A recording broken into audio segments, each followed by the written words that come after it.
Boom. All right, traders, Bitcoiners, welcome to another live session with Oliver Velez. Of course, my name is Oliver Velez. I'm going to talk Bitcoin here a little bit on this fine Saturday afternoon, evening, wherever you are in the world. But welcome, you're all welcome, whether you are a Bitcoiner or a Bitcoin negator, denier, whether you're a trader, or whether you're anybody, guys. Everybody's welcome. Haters, supporters, subscribers, followers. It doesn't matter. It doesn't matter. I also encourage that you, in addition to grabbing a beverage of your choice, grab something to maybe take notes with, and also bring your questions. Any questions you have, I'd like to try to help address. I do want to start off our talk by reminding everyone here that by no stretch of the imagination do I believe I am a Bitcoin expert. But what I have been, I'm quite the opposite, guys. I'm a Bitcoin baby.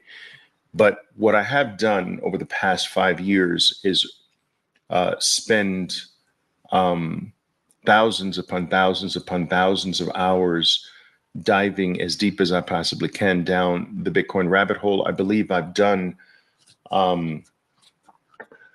enough hours of study, investigation. I've done more than your average individual. And because of that, I might at times be able to offer something that might resonate with you, that might be important to you. But a Bitcoin expert, I am not. All right. So I do want to preface any talk that I have with that. Now, before I actually delve into the topic today, I'd always like to make sure we've got at least about 200 or 300 people logged on. This gives the talk its best start so that the vast majority of people don't miss the initial comments that are made. All right. In the meantime, while we're waiting for that, why don't you let me know where you're piping in from? Where are you coming in from? I know we always draw an international audience here. So I am piping in from Colombia, Medellin, Colombia. Where are you coming in from? What country, what city, what corner of the world are you coming in from? I see Georgia is in the house. Welcome, Georgia. Fantastic. Thank you. Okay. Where else? France is in the house. Chile is in the house. Wow. Welcome, guys. Welcome. Poland is in the house. I love it. Madrid, one of my favorite cities, is in the house. Welcome, Madrid. Awesome. Okay. Nigeria is in the house. Kansas City is in the house. Love it. Love it. Love it, guys. I love it. Welcome. Guatemala is in the house. Welcome, Guatemala. All right. Fantastic, guys. As always, international audience, people piping in from all over the world. And so, good. We've got about India. Welcome, India as well. Puerto Rico, India, Norway. Wow. Nice. All right. Chicago. All right, guys. So, look, today's talk was like many talks were spurred from, I guess, encouraged by frequent comments I receive largely on my Bitcoin oriented post on x.com, right? And what spurred this topic of every buy is also a sell. What spurred this topic was 2 recent posts. I'll show you what these 2 posts were, and the comments that I received as a result of these 2 posts. So the first one is a post that I actually have pinned at the top of my x.com page. If you're not following me on x.com, guys, which is the social media medium that I specifically use for Bitcoin only content, you should be. But anyway, I posted this yesterday where I reminded people that BlackRock, in a very short period of time, has acquired almost 360,000 Bitcoin, becoming, as an entity, one of the largest holders of Bitcoin in the world. It accomplished this, or did this, in a few short months. This is epic. This is actually mind-blowing. All right. The USD denominated value of this Bitcoin currently at the time of this post was roughly $23 billion. All right. Now, for those of you who need to be, most of you may not need to be reminded of this, but I will say that BlackRock is the largest money manager on planet Earth. And now they are one of the largest holders of Bitcoin on planet Earth. They're not the largest, but they're one of the largest. What is epic about this is the short period of time during which they have become one of the largest holders of Bitcoin on planet Earth. All right. This is very, very significant. Now, I also recently, this morning, shared a post from Fred Krueger, and I'll go to that here to show you. In this post, Fred Krueger is telling us, if you can see that, he's telling us that ETFs bought 7,526 Bitcoin today. That was as of yesterday. So yesterday, all the ETFs combined bought 7,526 Bitcoin. That is incredible. MicroStrategy bought 7,000 Bitcoin a week ago. Now, put this in context of the fact that only 450 new Bitcoin are issued by the Bitcoin network every single day. And we're talking about entities gobbling up thousands upon thousands when the spigot, do you understand? The Bitcoin spigot is spitting out only 450. Now, I want you to see this comment that was one of many that helped spur the topic that I want to delve into with you today. All right, I'm going to show you this. So this person basically states, and it's a good statement. I don't know if you can see that, but this person states nearly half $500 million, nearly $500 million new purchases from ETFs. I think his numbers are off. It's more actually, but anyway, from ETFs, and price doesn't move. 1%. What is happening? Very confusing. If the same was the sell figures, price would have gone down by 4%. All right.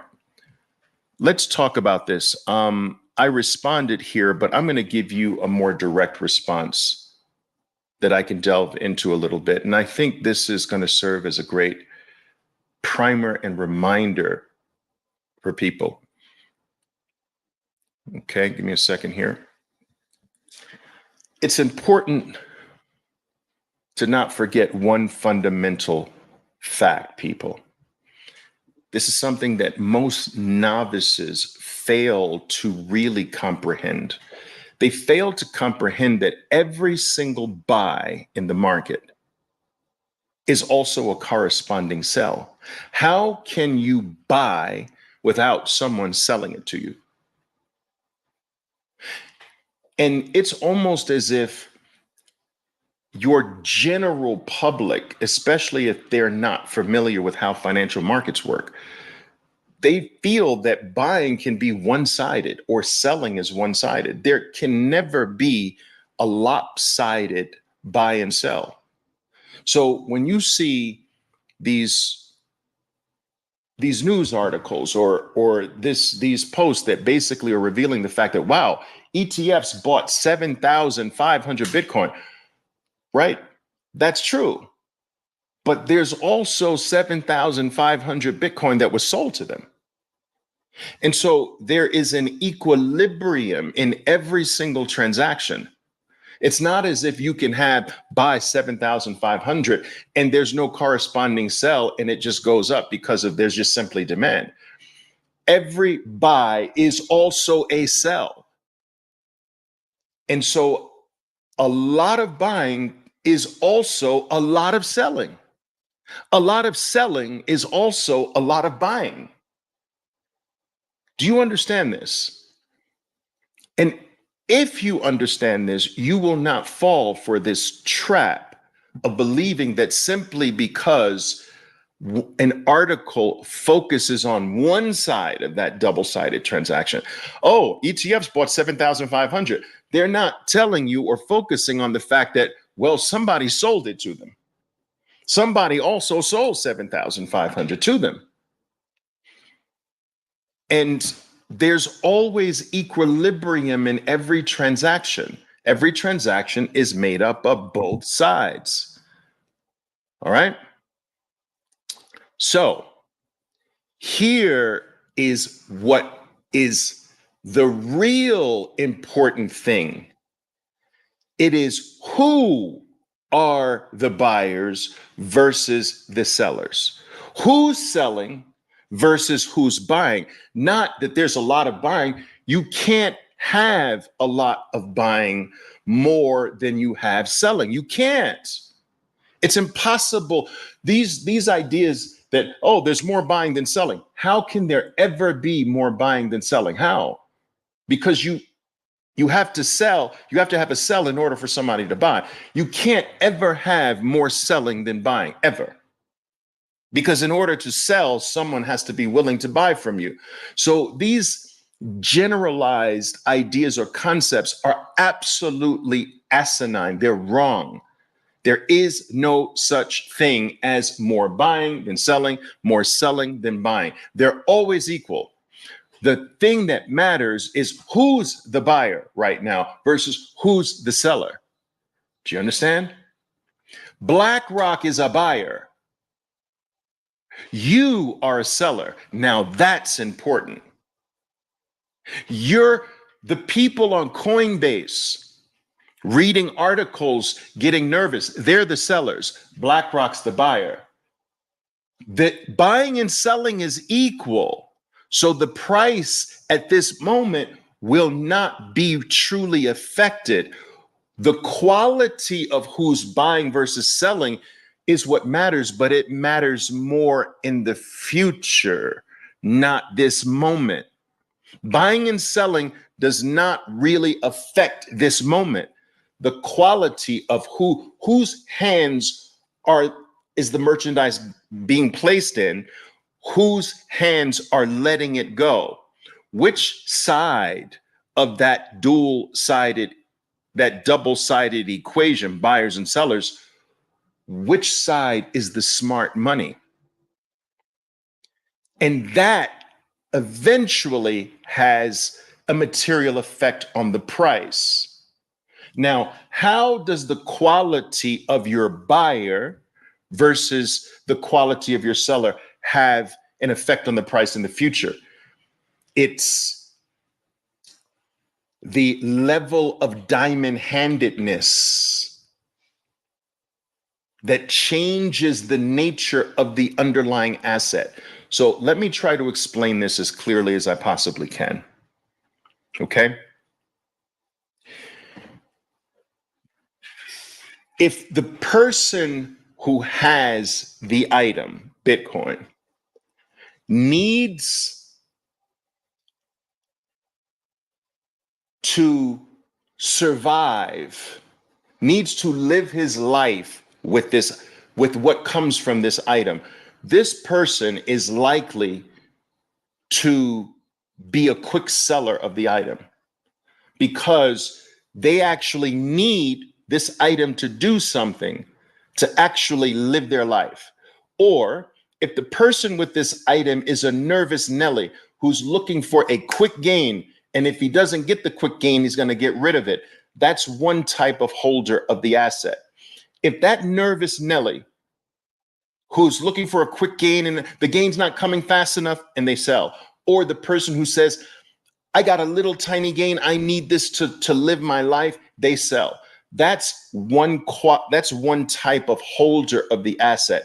If the nervous Nelly or the person who needs this to live gives it to Oliver Velez, so they sell and Oliver Velez takes the item, I don't need it to live.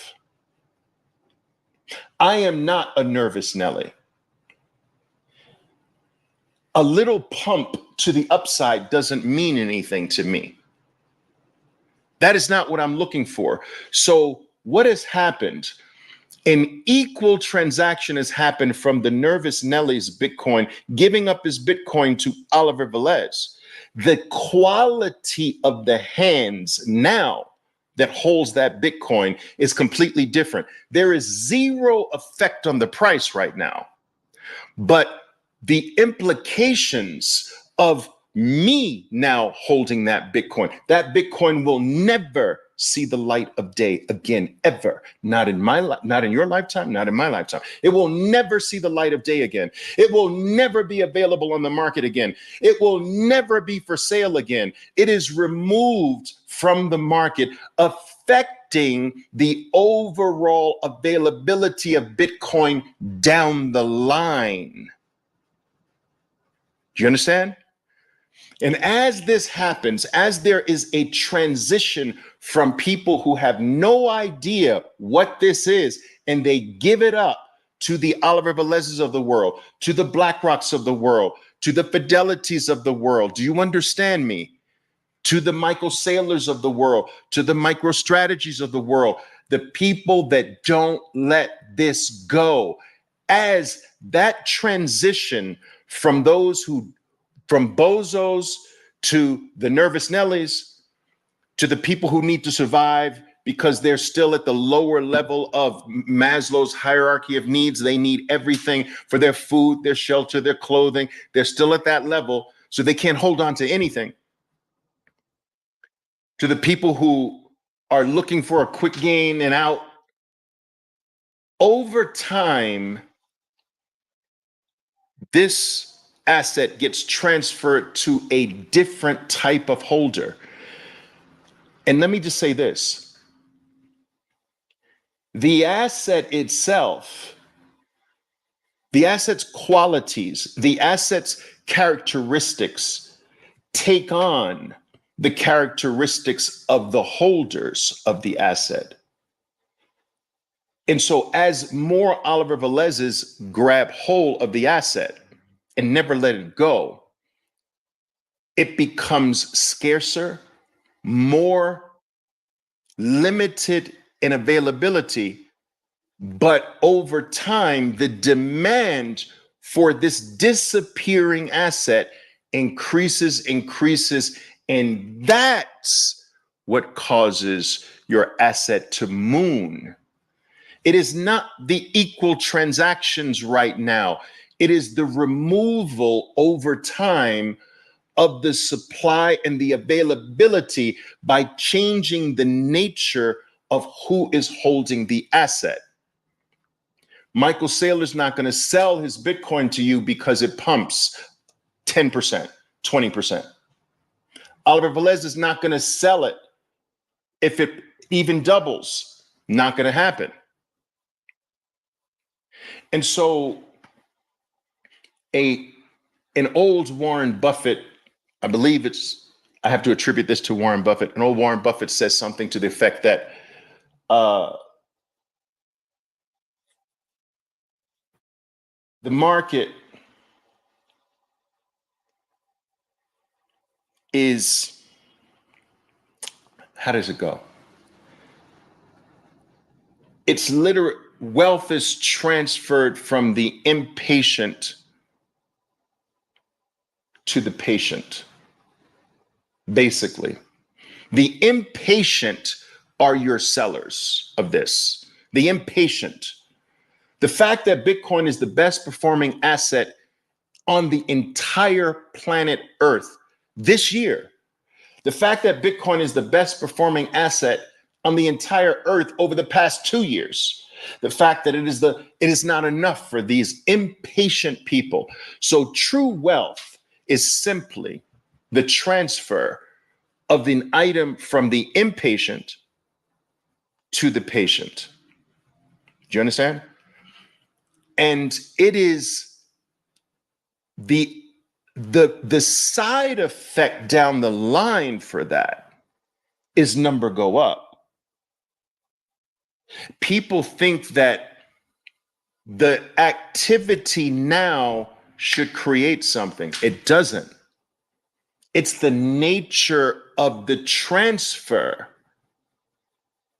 that creates a future price explosion upward or to the downside. This also works in reverse, guys. If the nature of the sellers and buyers change, for instance, if at a certain point your real strong hands decide that they want to rebalance or they want to pare down their holdings or their view has changed, and you have a scenario where it is the real solid holders that are now the ones letting the asset go, and the hands that are now grabbing it from them are also weak, impatient hands that are looking for a quick pop, then you'll have a future price dynamic that skews to the downside. It is never the activity now. It is never the buying and selling now. It's the nature of who's the buyer, who's the seller. Every single time you see something like ETFs gobbled up, $1 billion in Bitcoin today, you should immediately, what I want you to do is to immediately say, damn, somebody sold $1 billion of Bitcoin to these guys. Who's that? Always think the other side. If you hear or see an article or some post that says, wow, there were, bears came out in full force, and sold X number of Bitcoin today. The German government just sold 50,000 Bitcoin over the past 2 weeks. You hear things like that. All right. The first thing I think is the other side. Somebody bought 50,000 of Germany's Bitcoin. Who's that? Who stepped up to the plate and gobbled that shit up? I'm always thinking the other side. That's what a professional market participant does. Who's the other side of this? When you buy something, someone is stepping up to the plate to sell it to you. Who is that someone? Who's the smarter one? Is it you? Or is it the person or entity on the other side of you? You see, I've lived my life living with this mindset. Who's on the other side? And trying to decipher which of those sides is smarter. Now, if you see ETFs, ARK Invest, BlackRock, largest money manager in the world, Fidelity, another one of the largest money managers and asset holders in the world. You see things like Michael Saylor's MicroStrategy gobbling up Bitcoin. And then, so those are the buyers, all right, amongst many others with Oliver Velez, those are the buyers. And then you have to say, okay, who's selling? Because they're the buyers. Or who's on the other side of them? That's probably somebody you know. That's somebody's negative post you're reading on X or Facebook somewhere. And so when you start to judge that, wait a minute, BlackRock's buying, Fidelity's buying, MicroStrategy's buying, Oliver's buying. But here's this guy on X.com with 350,000 followers talking about how Bitcoin is going to go to 3,000. They're the sellers. Or here's this pimple-faced dude on YouTube that can only speak negative about Bitcoin and how it's topped and double topped and triple topped, whatever.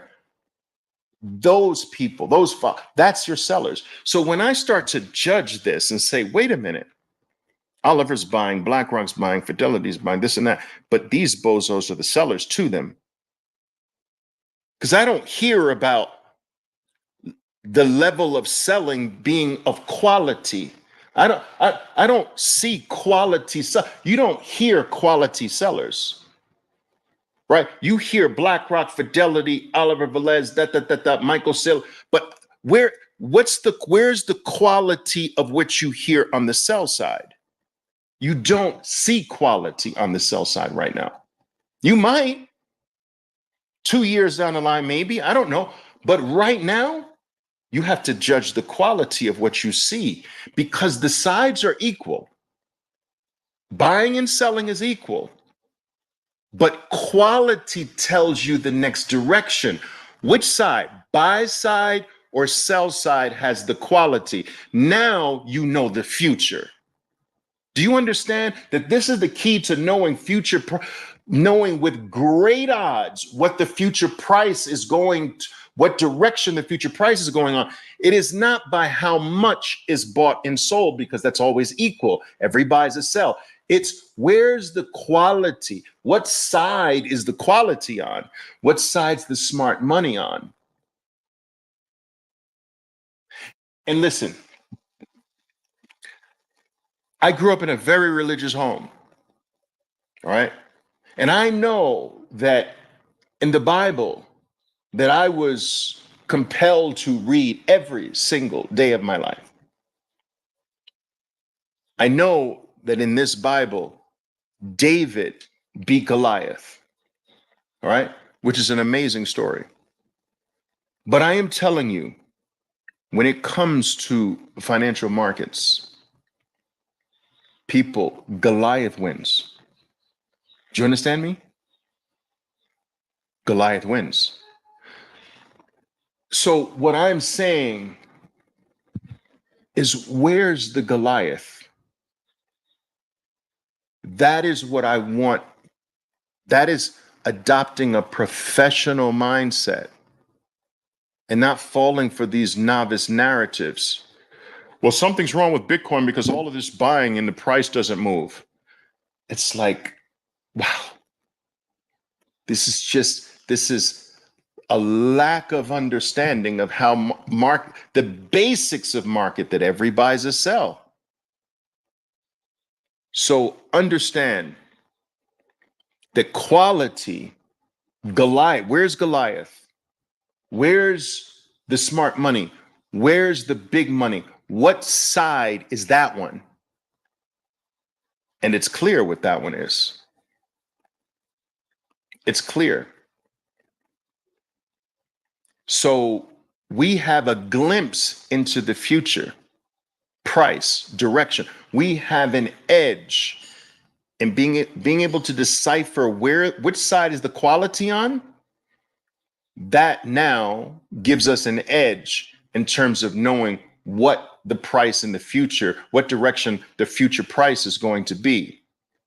So in essence, guys, when the buyers are not quick sellers and they remove the supply, when moments of demand spikes happen, that kicks the price off.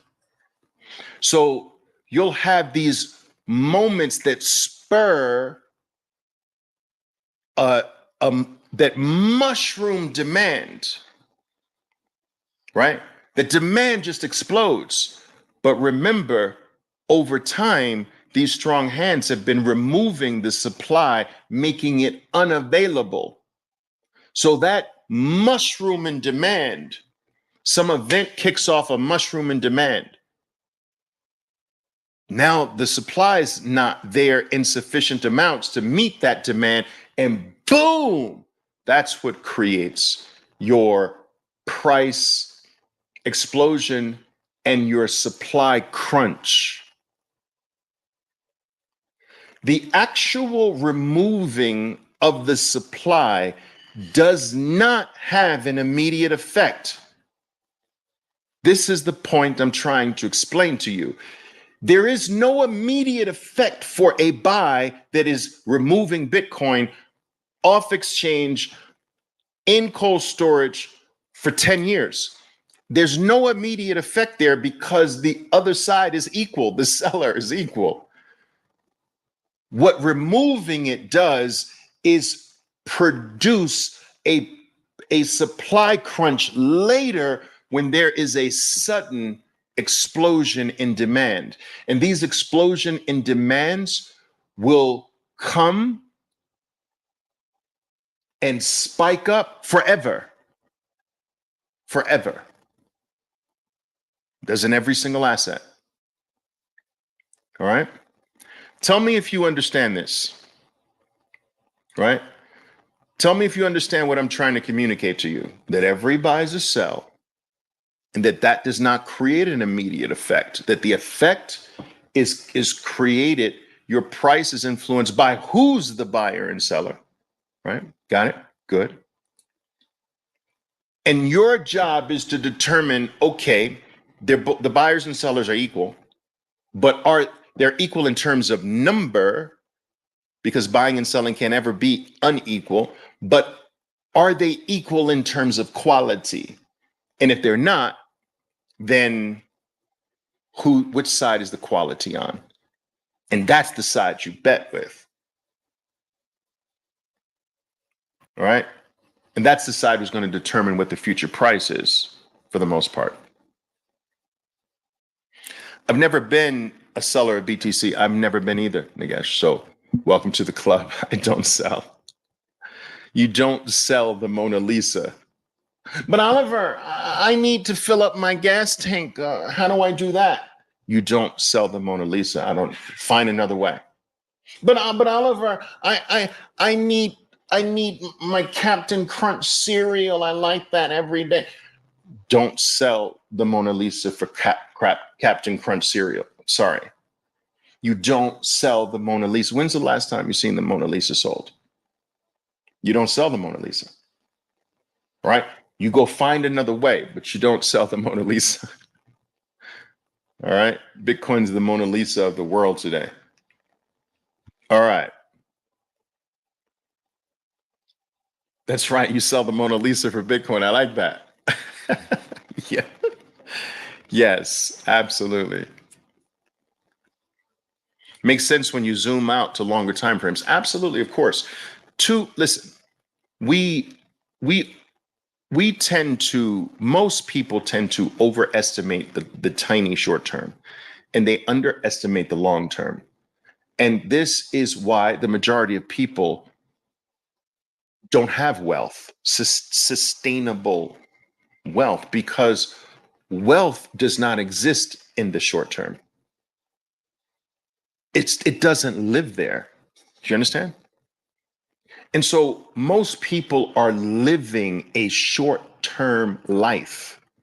Everything is in a short term. Everything in their life exists in a short time span. Their attention is short. Their desires are short. Their wants and desire, everything is short. They get bored quickly. Their whole life is a short-term life. It guarantees a life of being poor, because wealth lives outside of the short-term time frame. It doesn't reside there.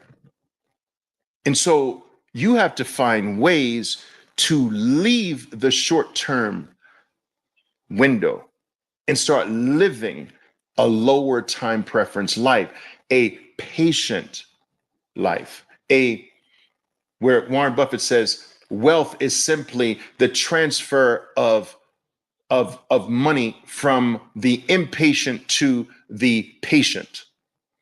Wealth is where the patient live. Wealth is where maturity and time live, low time preference. That is where wealth lives. And we have over glamorized and over glorified the give it to me now mentality. And Bitcoin does not reward the short term time frame mentality. It doesn't. It actually is detrimental to that time frame. It almost becomes an enemy to that time frame. It is a destroyer of those who have that mindset. You know, your goal should be with Bitcoin. If I can get you to hold Bitcoin, to just be an accumulator of Bitcoin, like Warren Buffett was an accumulator of Coca-Cola stock for decades. If I could get you to be a constant accumulator of Bitcoin, irrespective of the price, if I could get you to make sure that you have more Bitcoin every quarter of your life, every 3 months of your life, you ensure that I am more Bitcoin rich today than I was 3 months ago. If I can get you to do that for 3 cycles, right? Now, what's 3 Bitcoin cycles? It's 12 years. But Oliver, I've only got 12 minutes. Sorry.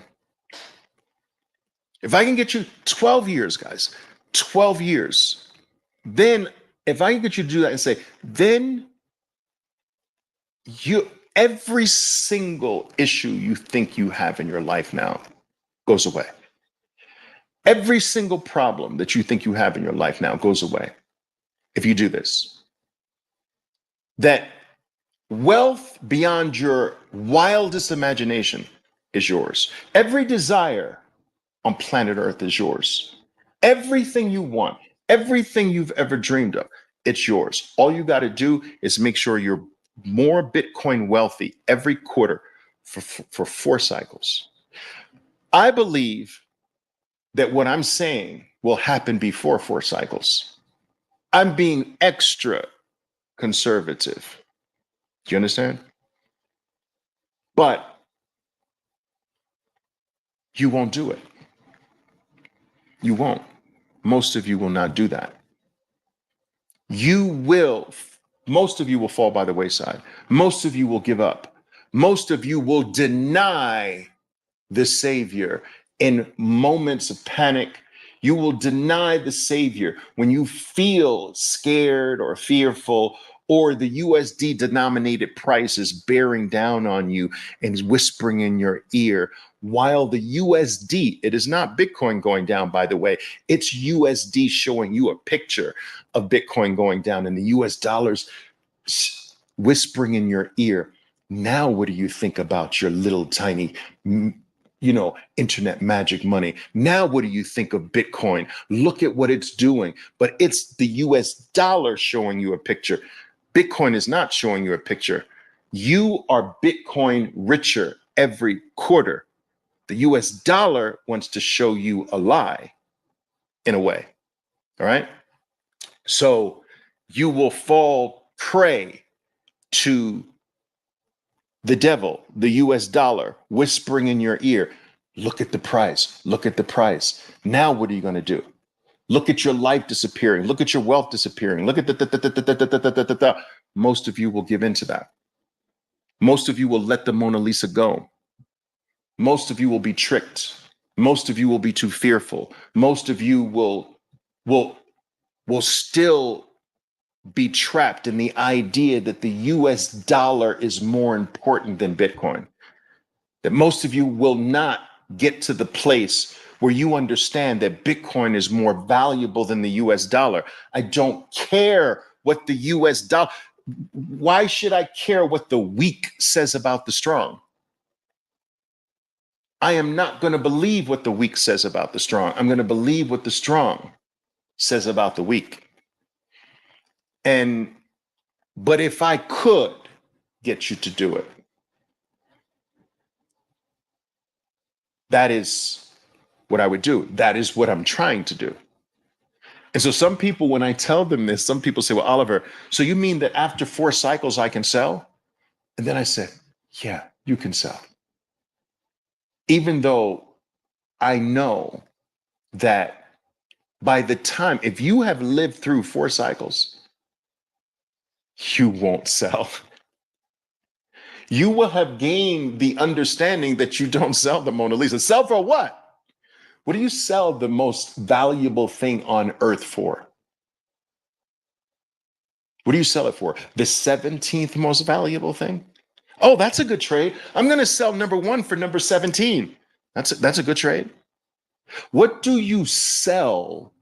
Something that is mathematically designed to increase your life, your riches, your wealth, who you are, what you are, every 4 years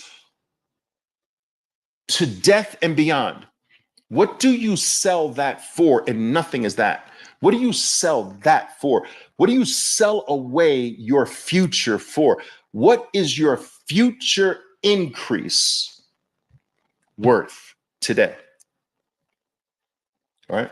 Now, yes, there are things in life that I think can come up health wise. Mothers, I think, are more important than this. Health, I get it. I'm not talking about those things. I'm just talking about everything else. You will not get me selling the most valuable thing on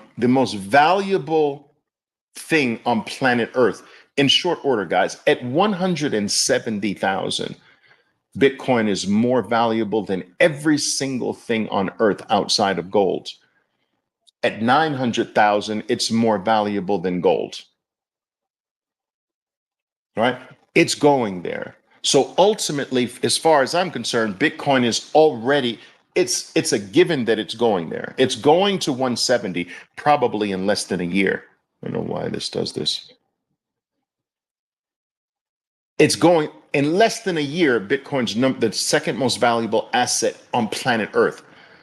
You've heard it here first. That's in less than a year, in my opinion. Less than 1 year. We're going to go from Bitcoin being number 10. Let me just show it to you. Right? I'll show you the numbers here. I think this is good to do. So if I show you the numbers here, you can see more clearly what I'm talking about. Boom. So here we go. Now, take a look. So Bitcoin right now, let me get this comment off. If I may. That's right. Wealth is a marathon, poor is a sprint mentality. That's right. All right. So look, right now, Bitcoin is the 10th most valuable thing on planet Earth. Guys, let this sink in, please. Please let this sink in. Bitcoin is the 10th most valuable thing in all the world. It has achieved this 10th spot in the shortest period of time. No other asset has achieved a $1 trillion valuation faster than Bitcoin. No other asset has achieved a $100 million network, a 100 million person or more network in this short period of time. No asset that has ever been known by humans has performed as rapidly and as powerfully as Bitcoin. I am telling you right now that as Bitcoin sits here in the number 10th spot as far as USD denominated value, right? We're just using the USD denominated value as a metric because Bitcoin's value is way over and beyond the US dollar's opinion of it. But I believe, with that being said, I believe that we go from 10 and we take out Apple here. You see this? Wait a minute. You see this? We take out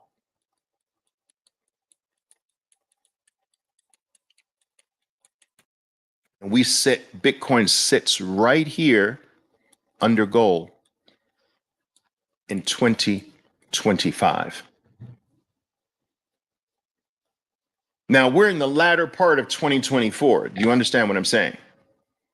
I am telling you that I believe with every fiber of my being, Bitcoin's number 2 next year. Do you understand? What does it need to get to number 2? 170,000.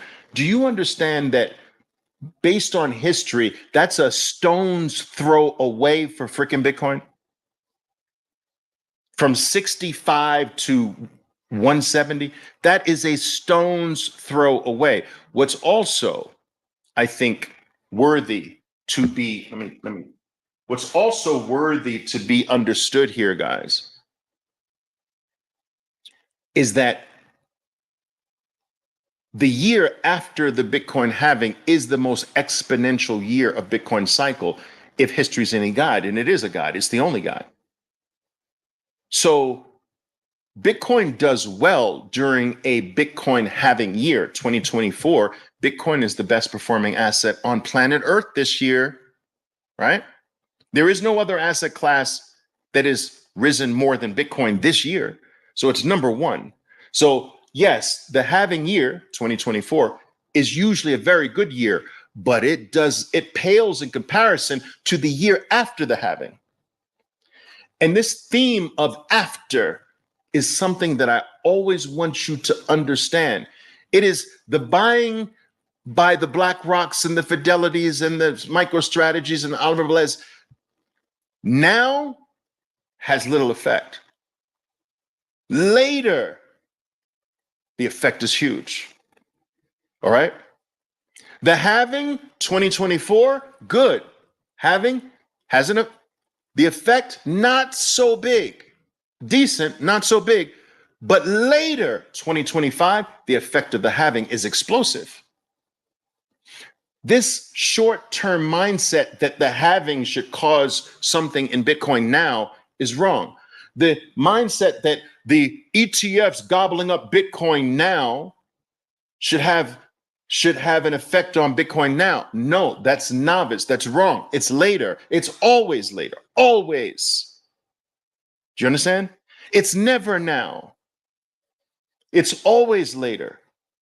And so the halving that we experienced in April 19th specifically, 2024, next year, you're going to see how powerful that halving was. The buying that you see by the ETFs and the adoption by the BNY melons and so forth and so on. This accumulation that you see next year, OMG. So what I'm telling you, all the stars and all the planets are being aligned to catapult Bitcoin to position number 2. Now there's not a zero possibility. It's not zero possibility that it goes all the way to number 1. But it's not zero, but I'd say the odds aren't tremendous. Where I do believe the odds are better than 50-50.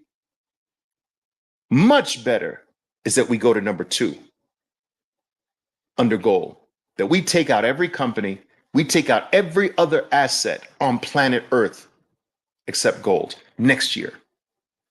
Now, so let's envision Bitcoin sitting at number 2. All right. It's taken out 170. Let's say it's trading at 250,000 or whatever. It's sitting there at number 2, $250,000 of Bitcoin. That's next year. And some of you are going to sell. I know this. And my question to you is, sell for what?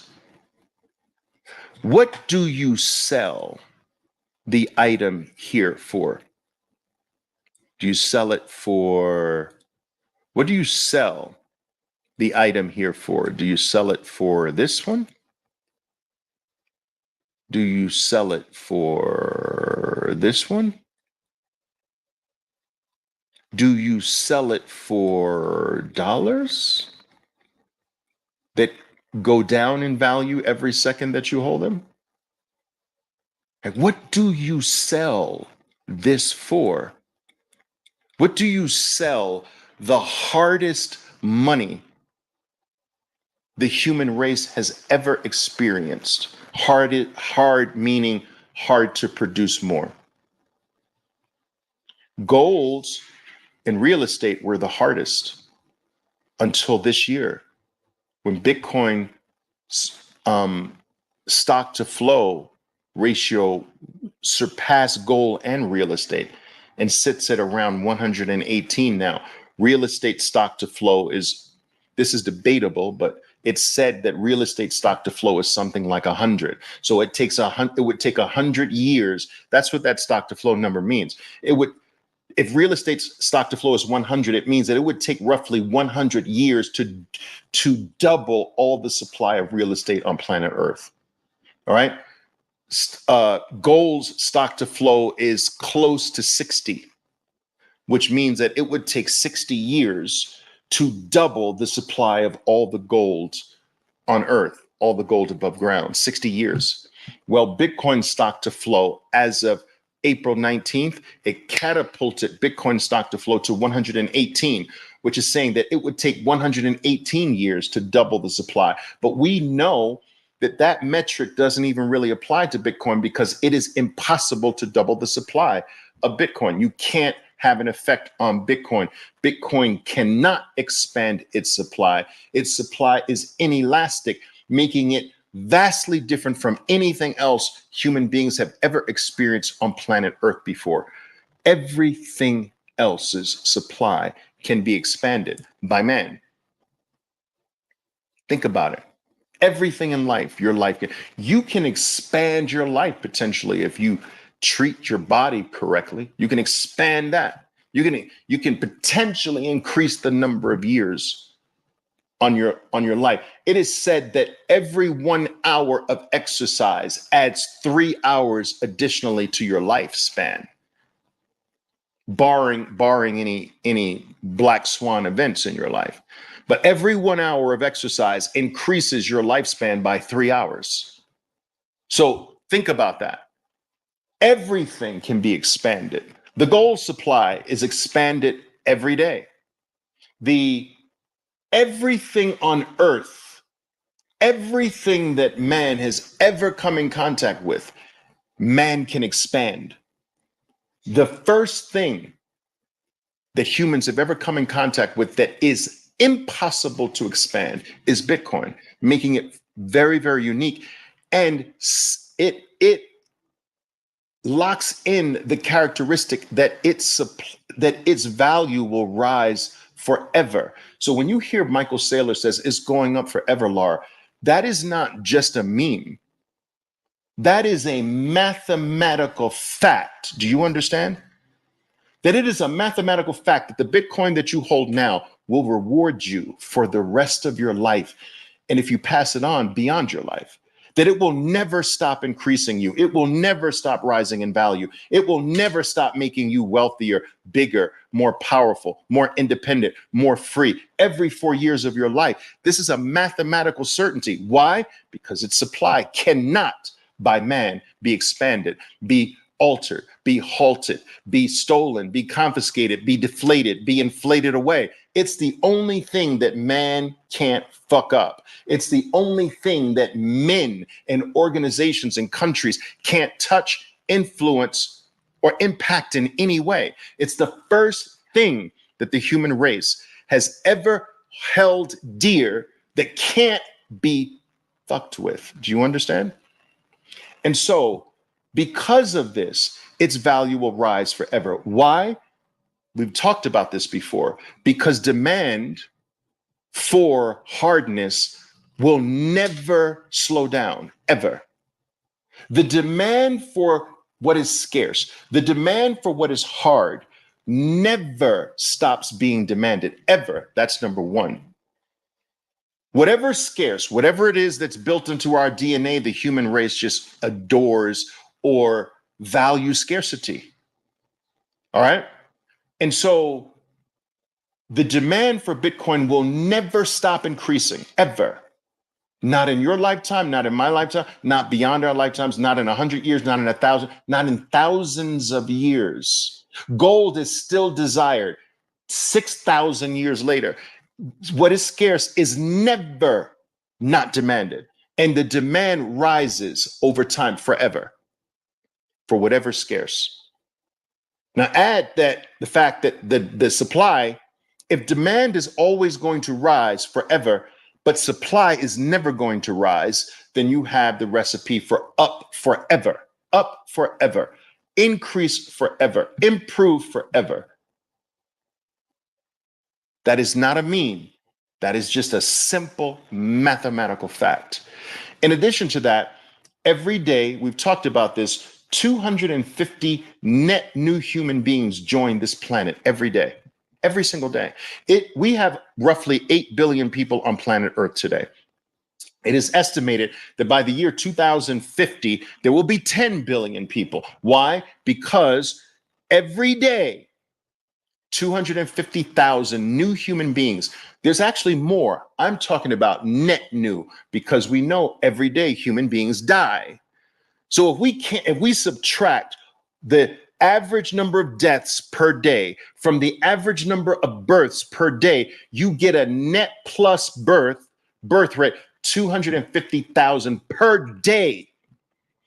250,000 new internet users, 250,000 new users of the mathematical protocol. They're going to use numbers like 0, 1, 2, 3, 4, 5, 6, 7, 8, 9.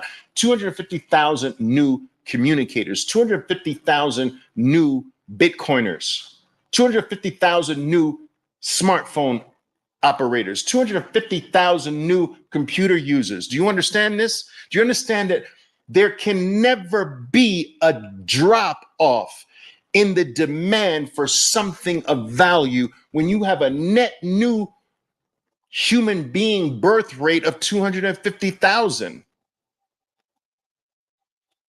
The demand for Bitcoin will increase every hour, every day of your life. And think about this. It's number, guys, think about this, is crazy. It's number 10. It's the best performing asset on planet Earth. It's the best performing asset in the history of human mankind. It's the fastest asset to reach $1 trillion. It's the fastest asset to be adopted, reaching over 100 million users faster than any other network in the world. It has accomplished all of this. It has outperformed everything that we have ever held dear as a race in every single metric in virtually every single time frame. It is number one in every category. It is so number one that it can only compete with itself now. It's breaking its own records. It has accomplished all of this with 0.5% global adoption. Think about this. Think about this, people. Less than 1/2 of 1%, not 1%, 1/2 of 1%, less than 1/2 of 1% has adopted Bitcoin. And with that little tiny pinch of, like a pinch of salt, little tiny pinch of salt, Bitcoin became number 10 in the world in terms of value. With that little tiny 0.5%, 1/2 of 1%, became the best performing asset on planet Earth in the history of mankind. The fastest asset to reach $1 trillion. The fastest adopted asset with 0.5% adoption. Where do you think this is going to be at 1% adoption? 3% of the human race. 5%. 10%. We're going to number 2 next year. And we'll still be under 1% adoption. And it will be in my opinion, will be the number 2 asset on planet Earth with less than 1% adoption. Do you see the future? And some people ask, well, Oliver, how do we know it's going to continue to be adopted? Listen, every discovery, and Bitcoin's a discovery, it is not an invention, it's a discovery. We've talked about this before. Every discovery is adopted forever. So fire is still being adopted, right? It is still being adopted today. When was the use for fire discovered? Electricity is still, wasn't an invention, it was discovered.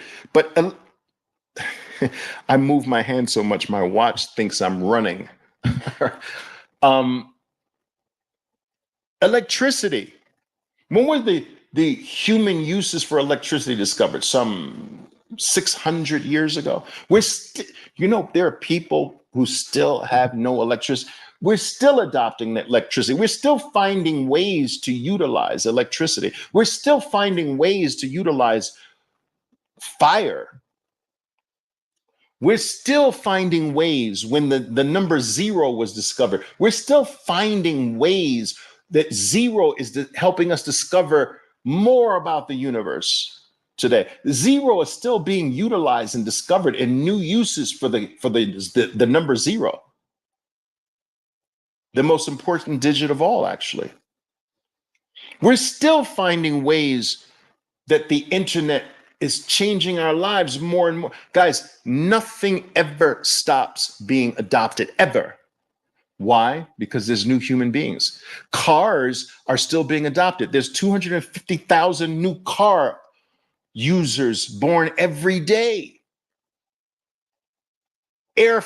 Commercial air flight travel, still after 100 and some odd years, 123, 4 years, whatever, commercial air flight came into existence 1901, 1903, right? Somewhere in there.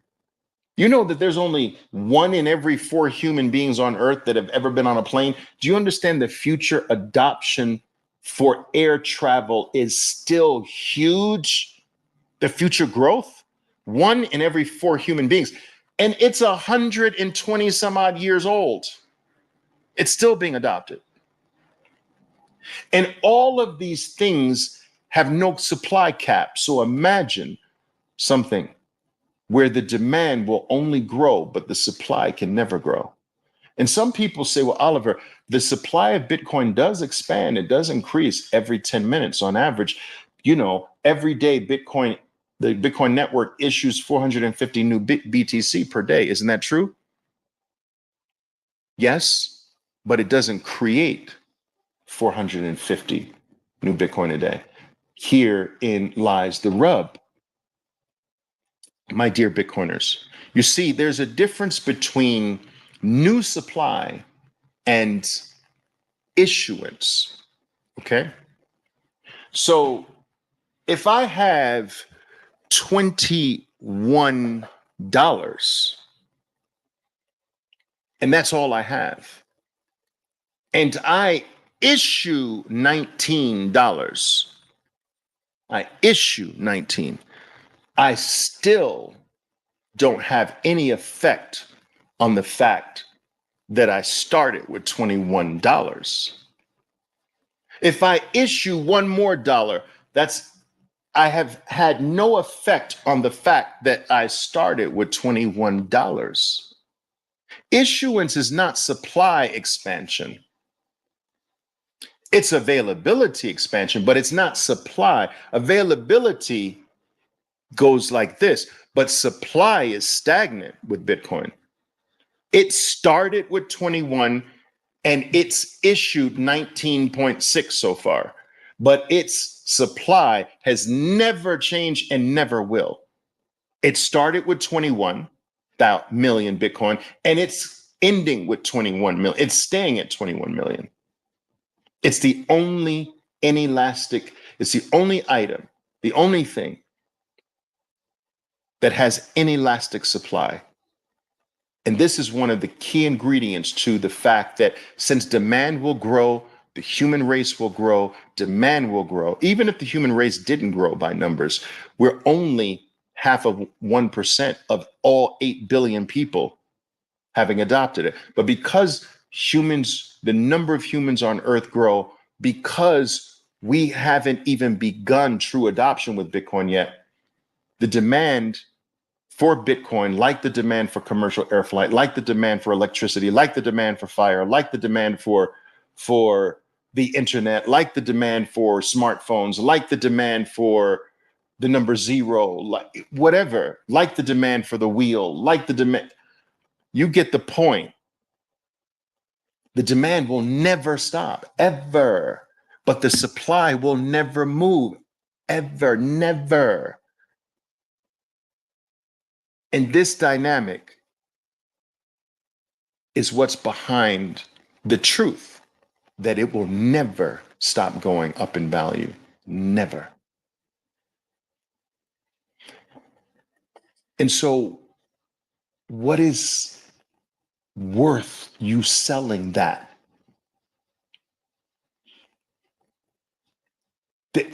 Sell it for what? What do you sell that for? You don't.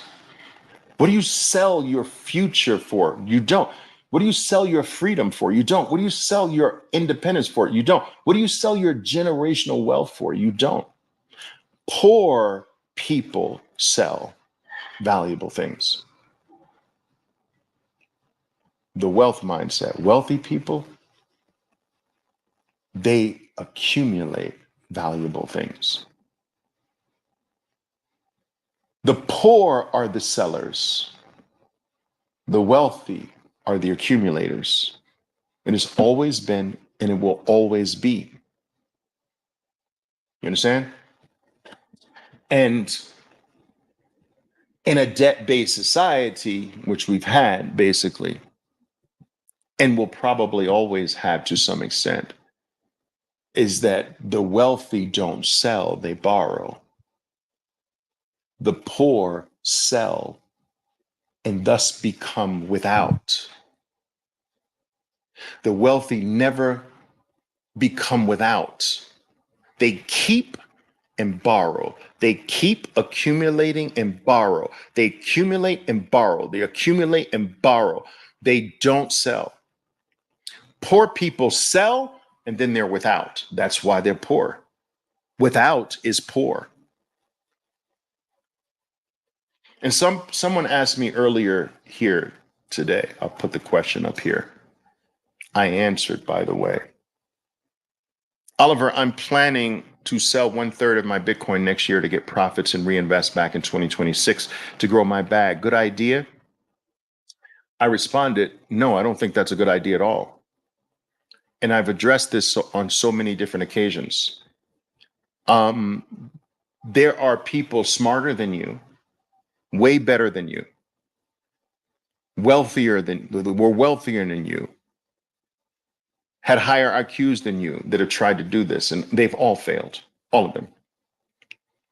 There are people who sold at 30 cents because they bought at 6 cents. Remember that?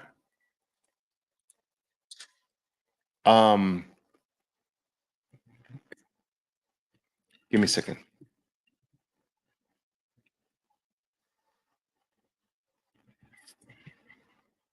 This one, I'll show it to you.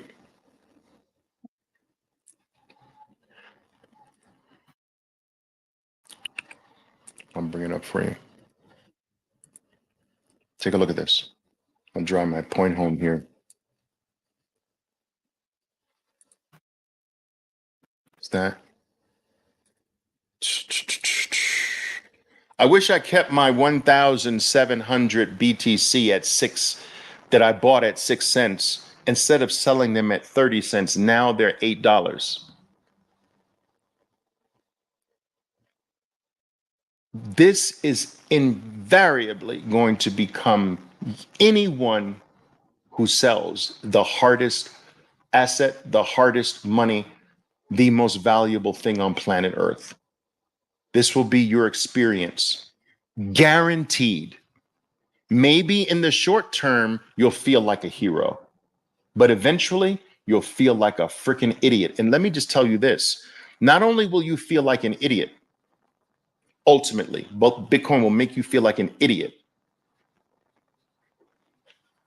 Not only will that be the case, you will live in a state of depression for the rest of your living days. I guarantee this. This is as certain as night follows every single day.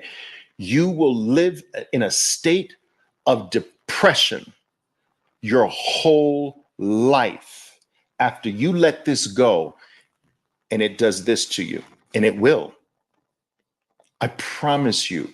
I promise you with everything I have that this will be your experience. And so you're just simply not that good. You're not going to sell the top, hold on to the money, all of it. 2 years later, pick off the exact bottom. You're not going to do it. You're not that special. I'm sorry. You're not going to do it. Even if you manage to grab the top, which you won't, you'll think 300,000 is the top and it'll go to 6. Even if you got lucky and you nail the top, you're going to give up half of it to taxes. So you already brought a 50% decline, a 40 to 50% bear market onto yourself just by selling. If you live in the Western world, you bring a tax-oriented bear market to the item anyway. So if your tax is 40%, at the end of the day, you've just brought a 40% bear market to an item that hasn't even yet fallen 40%. Does that make sense? But Oliver, my tax rate is 20%. Okay, so you brought a 20% bear market to an item that's not even down 20% yet. So you bring on a bear market to yourself. You wind up with less Bitcoin than you had, less of the rarest, scarcest, hardest asset. You have less now, all right? You also have less value because 20 to 40% goes to taxes. Right? Now, on top of that, you're gonna fuck up the money. You're gonna buy a vacation, get a new car, maybe even buy a house. Fine. But when it's time to put that back into Bitcoin, like your grand Disney movie plan is, you're not going to have it. You're not going to have the money available. First of all, you have less because of taxes. So you're not going to have the money when it's time to act. You're not even going to know when it's time to act. Let's not even discuss that. Bitcoin's going to be at 15,000 and you're still going to think it's going to 3,000. You're not going to know when to act. And if you get lucky enough to, you're not going to have the money 18 months later. Your wife won't let you keep the money sitting there waiting for a Bitcoin bottom. Are you kidding me? Your family's not going to let that money sit there. Life is going to hound you to use that money. You know what happens every time you come into money? All of a sudden, every single relative comes out of the freaking cracks in the sidewalk. You come into money, everybody knows you. Life starts bearing on you. Reasons to use that money start popping up all over the place. And your beloved ones, the ones you break bread with every day, I promise you, they're getting to it. So this idea that, Oliver, I will sell a portion of my stack and at the top and I will wait for the bottom. I'll save all of that and wait for the bottom and pile it back in the bottom and I can get more Bitcoin this way. Yeah, right. In what worlds? Then you only in your dream world, then you wake up and it's like, I've got less Bitcoin. You become, you got Gregged. Everyone is going to get Gregged. You see his name, Greg Schoen? Everyone is going to get Gregged who tries this. I promise you. I'll go back to something I said earlier. If I can get you to just commit to, the smallest period is 4 years, one cycle. But if you truly want your children's children to remember your name, you will hold on for 4 cycles, not 4 years, one cycle, 4 of them. But Oliver, that's 12 years. I'll tell you, that's so long. It's 12 years, Oliver. I'll tell you a story. All right. I've told this story many times, so I'm sorry if you've heard it before. You're just going to have to bear with me again. My mother decided one Thanksgiving dinner, all of our family was together. My mother decided on this Thanksgiving to announce to the family that she was going to go back to school to get her college degree. This was one of her life dreams. Life intervened. She was never able to get a college degree. She announced this at 51 years old. Okay. Instantly, my mother's sisters, 2 of them, they began to laugh. I was there. They laughed at my mother. And they said, do you understand that if you go back to school now, you'll be 55 years old when you finish?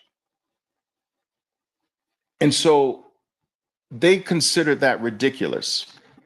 My mother, who's always been known for just pure wisdom that splits you right between the eye, but innocently, like she has this ability to be wise without knowing she's wise. It's kind of the cutest thing.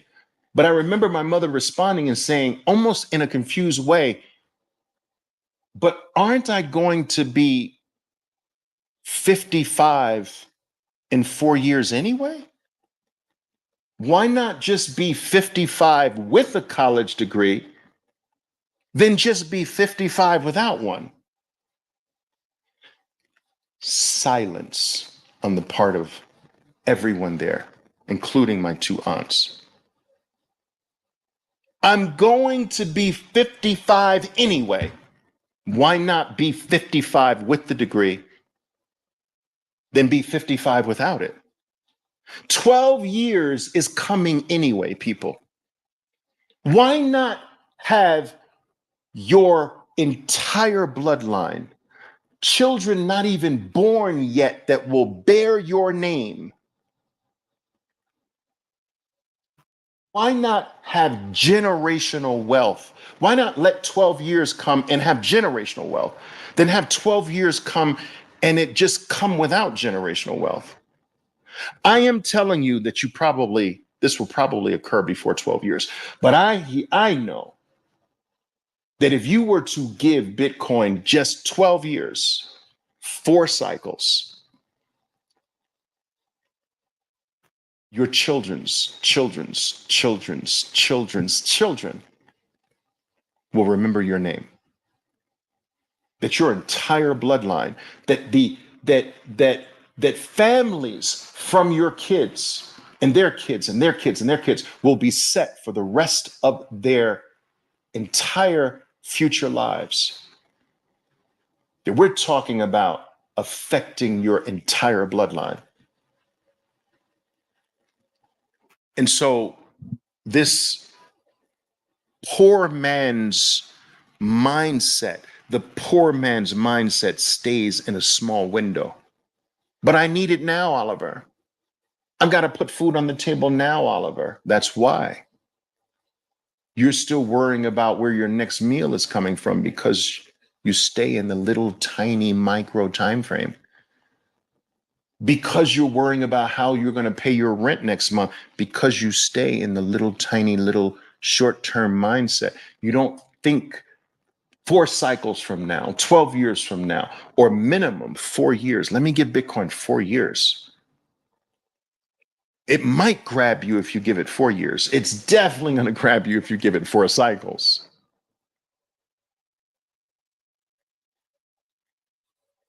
All right. Are you picking up what I'm laying down, people? How many people are here? There's almost 1,700 people here. Are you picking up what I'm laying down? I hope so. High time preference thinkers, that is true. So, guys, maybe I'll end on this note. I've been talking for an hour and 21 minutes now. But maybe I will end on this note. This sort of leads me to something that I've mentioned before, but it's worth mentioning again now. I'm often asked, Oliver, is it possible to have too much Bitcoin? And after giving that some thought, I realize that the answer is yes. It is possible to have too much. And here's why I believe that. If the level of Bitcoin that you have makes you an impulse seller, you have too much. If it makes you constantly nervous, you have too much. Sell down to the no nervous level. Give it to me. I'll buy it from you. All right.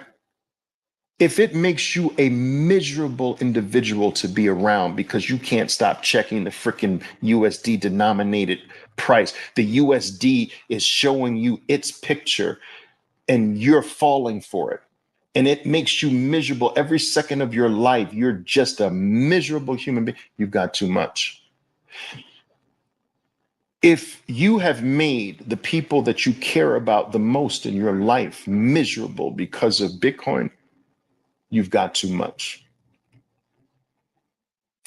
If you are forcing your children or your significant other to live a life that they never signed up for just because you want to be a Bitcoiner, you've got too much. If you're making them sacrifice too much, you've got too much. So it's possible. If it makes you stupid, you've got too much. It makes you feel like I've got to sell this, you've got too much.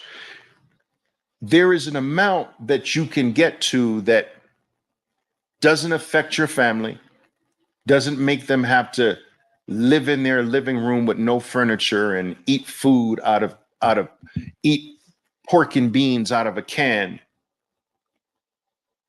I mean, you've got to live too, right?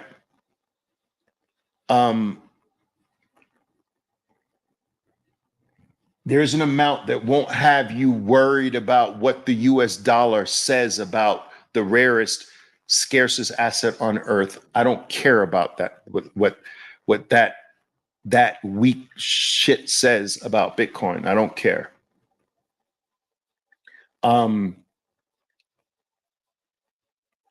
And you can get this amount, and this amount might change as your conviction grows. Maybe you can get more without being a freaking idiot, without being freaking miserable, depressed, putting your family through hell. All right. There's that right number, but it could potentially over time change and go up. I used to not believe that you could have too much, but yes, you can have too much. I've come in contact with people who are absolutely miserable, and that's not what Bitcoin's supposed to be doing for you. Bitcoin is hope. Bitcoin is freedom. Shouldn't be making you a miserable human being. We have enough miserable, depressed human beings on this planet without you freaking adding to that number. So find the right number that's right for you. All right. As long as it's not zero, that is never right. As long as it's not zero, that is never right. Boom. Jesus said, Oliver, slow your roll. They'll be, my family's okay. They'll be fine on pork and beans and franks. Okay. As long as they like pork and beans and franks, that's okay. All right. I kept a few ounces of gold. It just makes me feel good to have it just in case, help me to hold on to BTC more. I like that. I've done actually the same, guys. Um, I sold almost all of my gold, which I had been accumulating my entire adult life, actually, in late 2020. And I converted every single ounce to basically Bitcoin, but I did hold on to a small amount. And it's largely for nostalgia.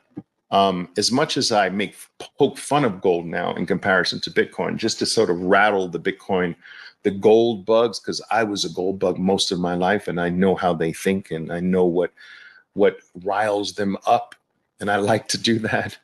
Um, I can never deny the fact that there is something magical about holding $500,000 of wealth in your hands. Like, that's not paper. Like, you can hold that in paper, but it's not the same. There's something that resonates with the soul. Um, it's it's a it's a physical property that I think vibrates with something very primal in us, and that is something that gold can and does deliver. If you were to put $500,000 in bills on a floor and $500,000 in gold on a floor and put a baby who crawls, guess where they're going to naturally crawl to? The paper or the gold? They're going to crawl to the gold. There's something innate in our DNA that resonates with something real, that has these real properties to it. Bitcoin goes higher than the physical, and therefore will become and always be more valuable than these physical properties that we are also connected to. In our lives today, the things that we will die for cannot be touched, smelled, tasted, or even seen. The things that we hold the dearest today are not physical. They used to be, but today, no. Today, we honor love above all. And show me where love is. Show me, how can a baby I put on the floor crawl to where love is? Love is not physical, but we will die for it. We will go to war for it. We will sacrifice our lives for love. Justice, peace, honor, honesty. These are things that are the most valuable things in our life. Truthfulness. These are things that we hold dear above everything. And Bitcoin belongs to that reality, that higher, more ethereal reality. Our gods that we used to worship were all physical, from statues to stones to the sun, the wind, the rain. And today, for most people, their God is not physical, cannot be seen, touched, felt, smelt, or tasted in the real physical sense. And in this state, it is more almighty, more powerful, more omnipresent,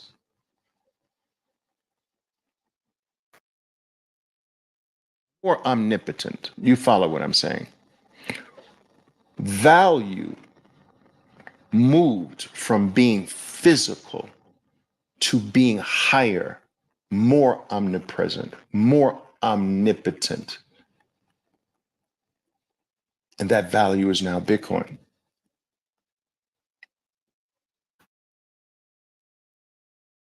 All right, guys. That's it. I appreciate you guys. Wow, 1,777. Crazy, crazy. I love it, guys. I appreciate it. I promised a long time ago that every time I'm given I'm afforded the privilege, the opportunity to speak to you in front of a mic, in front of a live audience, at a podium, whatever, I do my best to try to share something that I think will have value forever, like for the rest of your life.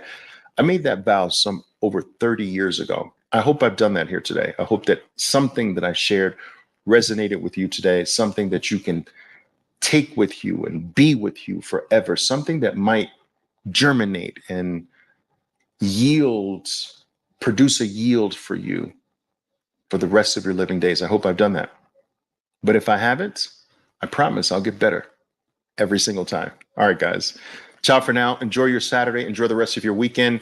And, go to work. Stack harder. Boom. Boom. All right, guys. Ciao. Thank you. Thank you, guys. Ciao.